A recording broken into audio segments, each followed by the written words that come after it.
Welcome to Slumber Mentions. Our short story today is The Monkey's Paw by W. W. Jacobs. So let's get right into our story.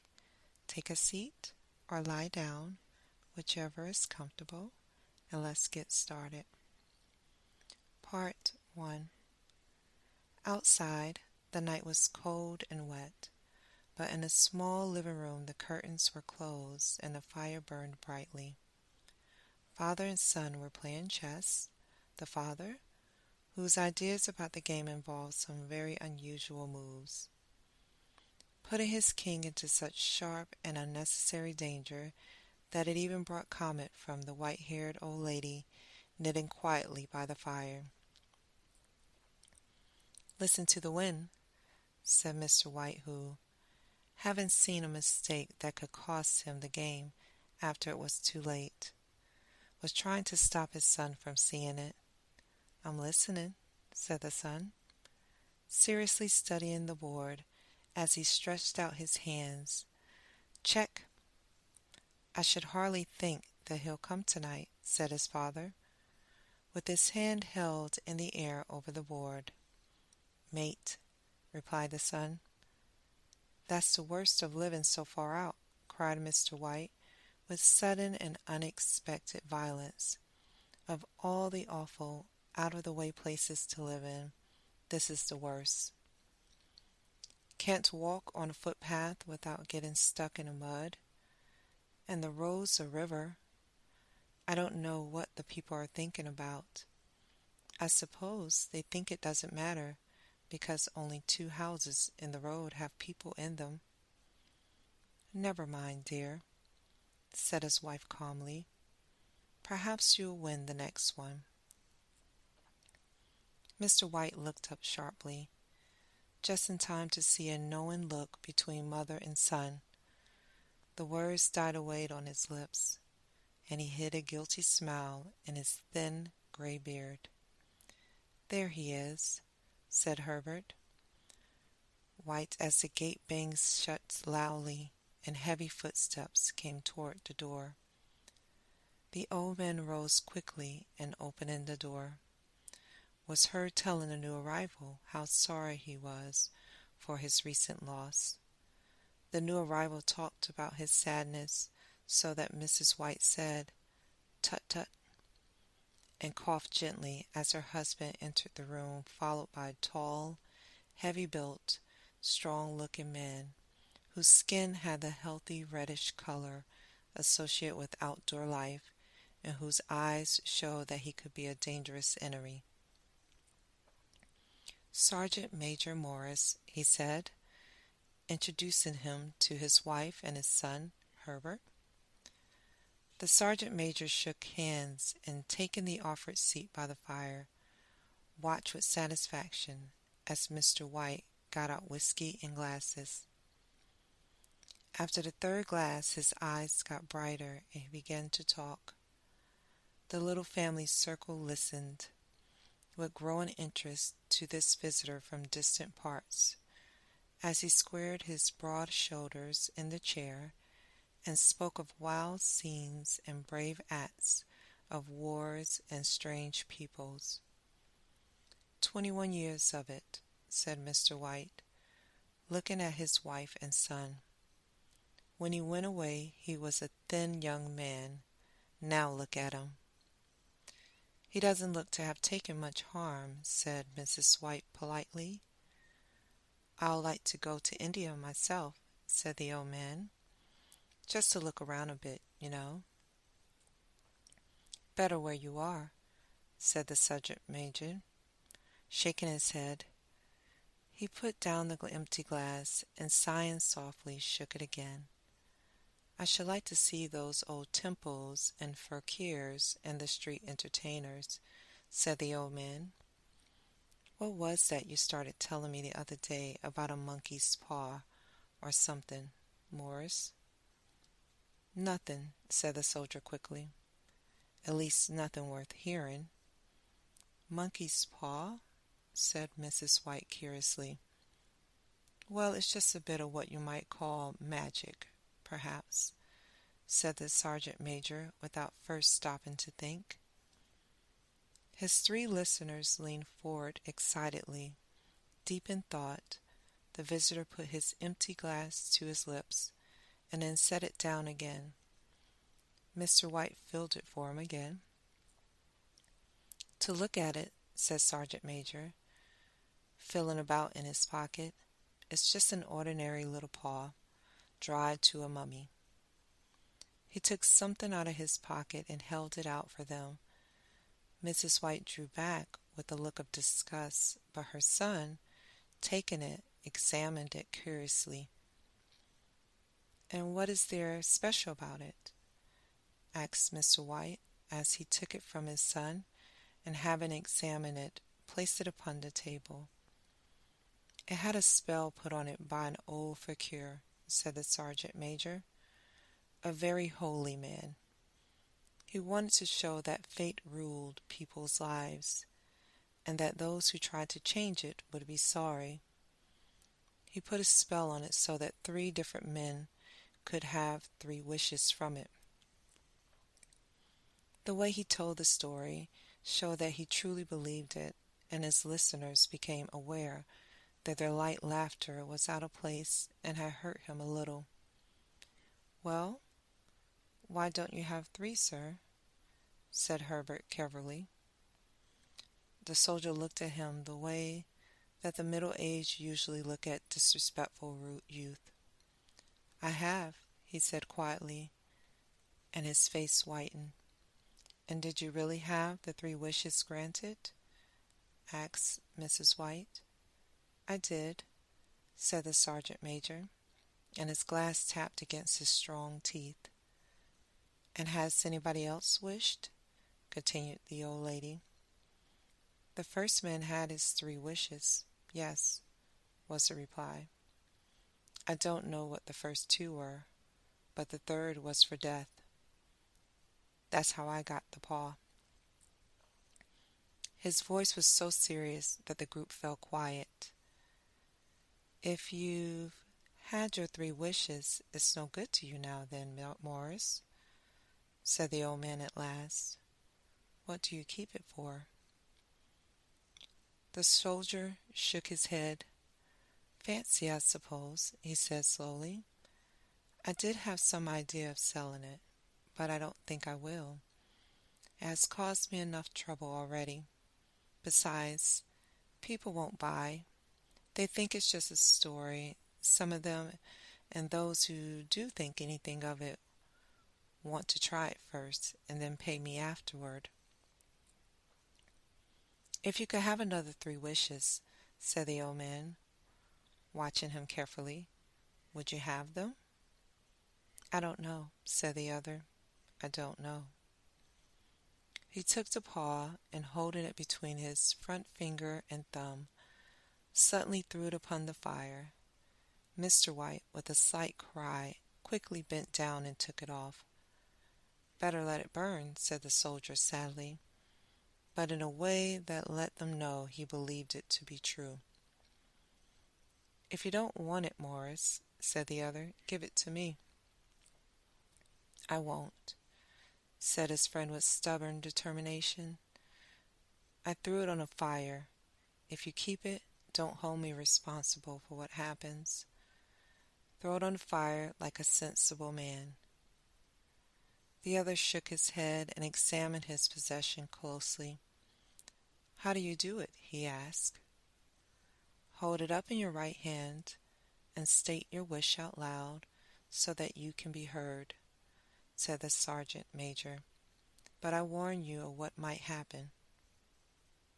"Sounds like the Arabian Nights," said Mrs. White, as she rose and began to set the dinner. "Don't you think you might wish for the 4 pairs of hands for me?"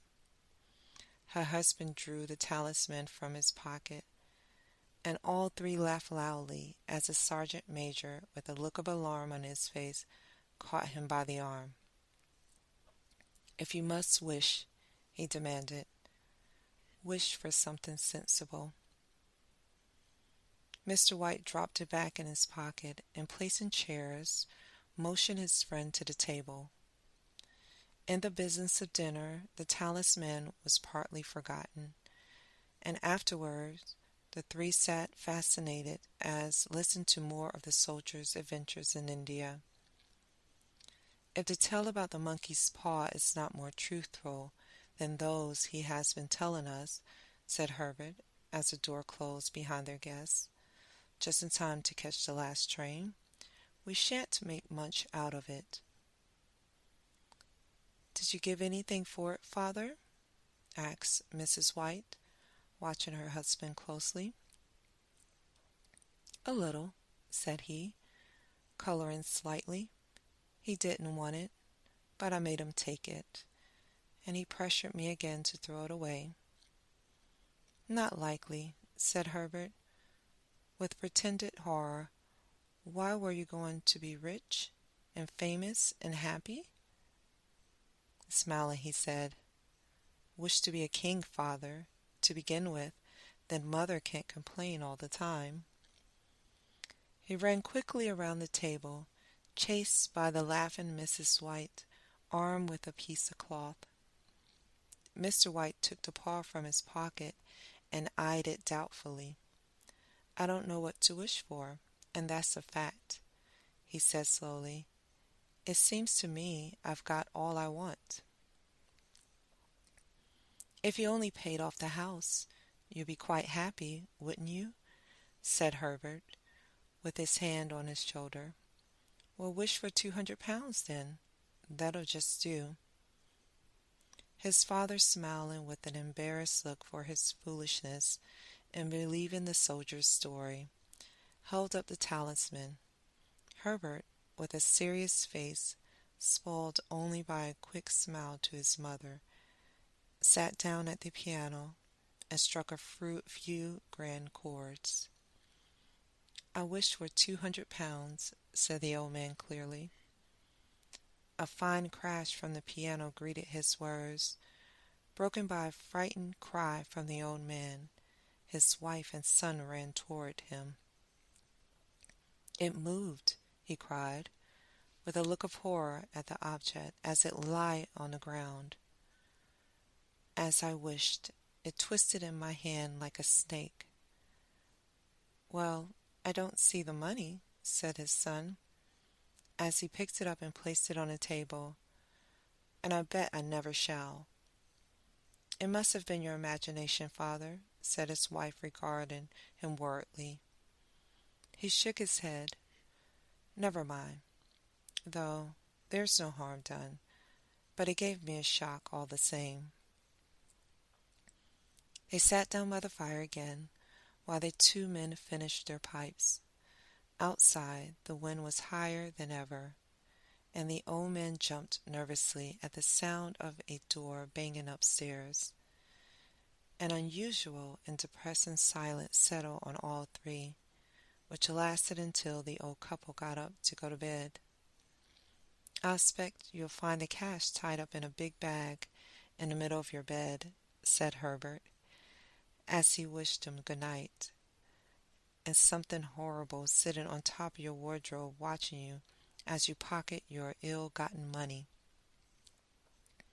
Herbert, who normally had a playful nature and didn't like to take things too seriously, sat alone in the darkness, looking into the dying fire. He saw faces in it, the last so horrible, so monkey-like, that he stared at it in amazement. It became so clear that, with a nervous laugh, he felt on the table for a glass containing some water to throw over it. His hand found the monkey's paw, and with a little shake of his body, he wiped his hand on his coat and went up to bed. Part 2. In the brightness of the wintry sun next morning, as it streamed over the breakfast table, he laughed at his fears. The room felt as it always had, and there was an air of health and happiness which was not there the previous night. The dirty, dried-up little paw was thrown on a cabinet with a carelessness which indicated no great belief in what good it could do. "I suppose all old soldiers are the same," said Mrs. White. "The idea of our listening to such nonsense! How could wishes be granted in these days? And if they could, how could £200 hurt you, father?" "Might drop on his head from the sky," said Herbert.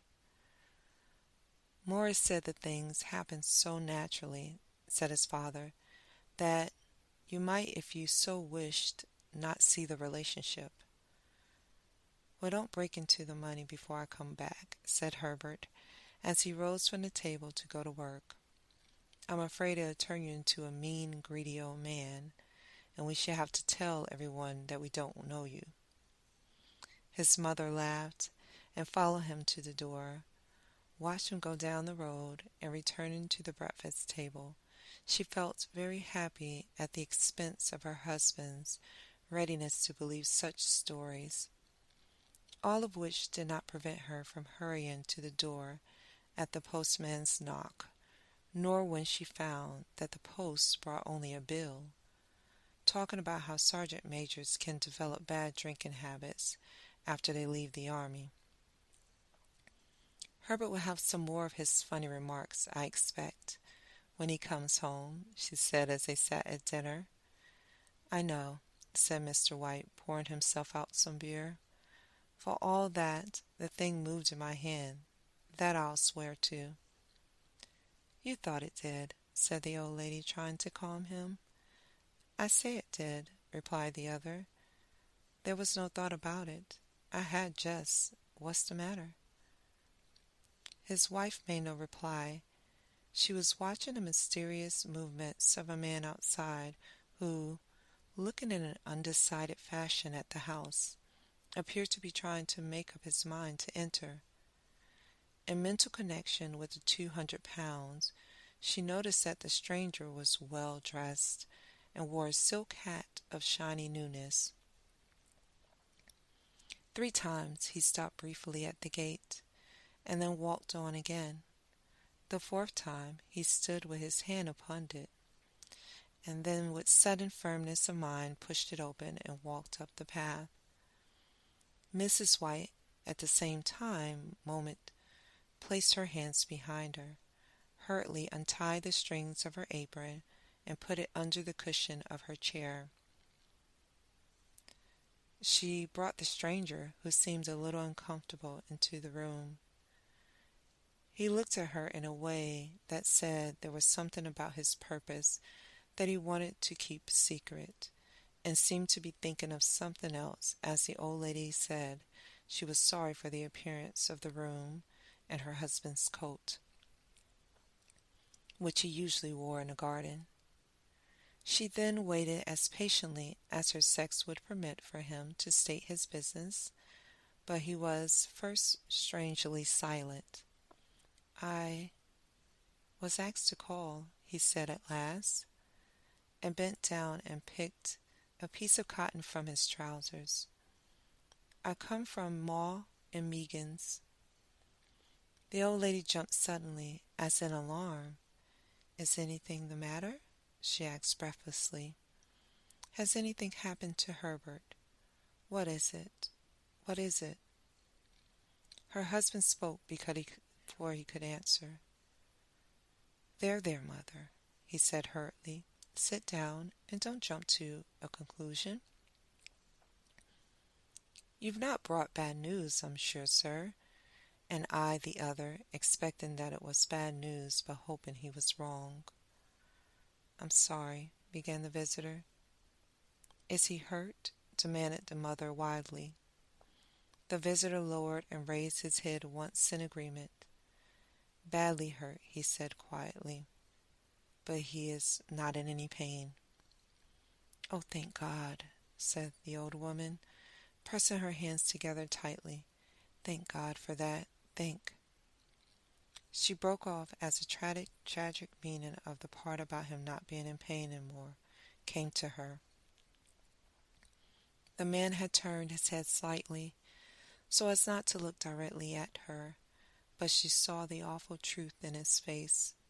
She caught her breath and turned to her husband, who did not yet understand the man's meaning, laid her shaking hand on his.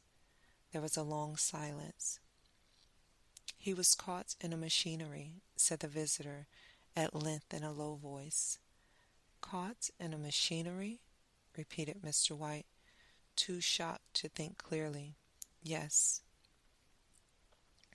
He sat staring out the window, and taking his wife's hand between his own, pressed it as he used to do when he was trying to win her love, in the time before they were married, nearly 40 years before. "He was the only one left to us," he said, turning gently to the visitor. "It is hard." The other coughed, and rising, walking slowly to the window. "The firm wishes me to pass on their great sadness about your loss," he said, without looking around. "I ask you to please understand that I am only their servant and simply doing what they told me to do." There was no reply. The old woman's face was white, her eyes staring, and her breath unheartedly. On the husband's face was a look such as his friend the sergeant major might have carried into his first battle. "I was to say that Ma and Meagans accept no responsibility," continued the other, "but although they don't believe they have a legal requirement to make a payment to you for your loss, in view of your son's services, they wish to present you with a certain sum." Mr. White dropped his wife's hand, and rising to his feet, stared with a look of horror at his visitor. His dry lips shaped the word. "How much?" £200 was the answer. Without hearing his wife scream, the old man smiled weakly, put out his hands like a blind man, and fell, a senseless mass, to the floor. Part 3. In the huge new cemetery, some 2 miles away, the old people buried their dead, and came back to the house, which was now full of shadows and silence. It was all over so quickly that at first they could hardly realize it, and remained in a state of wanton, waiting for something else to happen, something else which was to lighten this load too heavy for our old hearts to bear. But the days passed, and they realized that they had to accept the situation, the hopeless acceptance of the old. Sometimes they hardly said a word to each other, for now they had nothing to talk about, and their days were long to tiredness. It was about a week after the old man, waking suddenly in the night, stretched out his hand and found himself alone. The room was in darkness, and he could hear the sound of his wife crying quietly at the window. He raised himself in bed and listened. "Come back," he said tenderly. "You will be cold." "It is colder for my son," said the old woman, who began to cry again. The sounds of crying died away on his ears. The bed was warm, and his eyes heavy with sleep. He slept lightly at first, and then was fully asleep until a sudden wild cry from his wife woke him with a start. "The paw!" she cried wildly. "The monkey's paw!" He started up in alarm. "Where? Where is it? What's the matter?" She almost fell as she came hurried across the room toward him. "I want it," she said quietly. "You've not destroyed it." "It's in the living room, on the shelf above the fireplace," he replied. "Why?" She cried and laughed together, and bending over, kissed his cheek. "I only just thought of it," she said. "Why didn't I think of it before?" "Why didn't you think of it?" "Think of what?" he questioned. "The other 2 wishes," she replied quickly. "We've only had one." "Was not that enough?" he demanded angrily. "No," she cried excitedly. "We'll have one more. Go down and get it quickly, and wish our boy alive again." The man sat up in bed and threw the blankets from his shaking legs.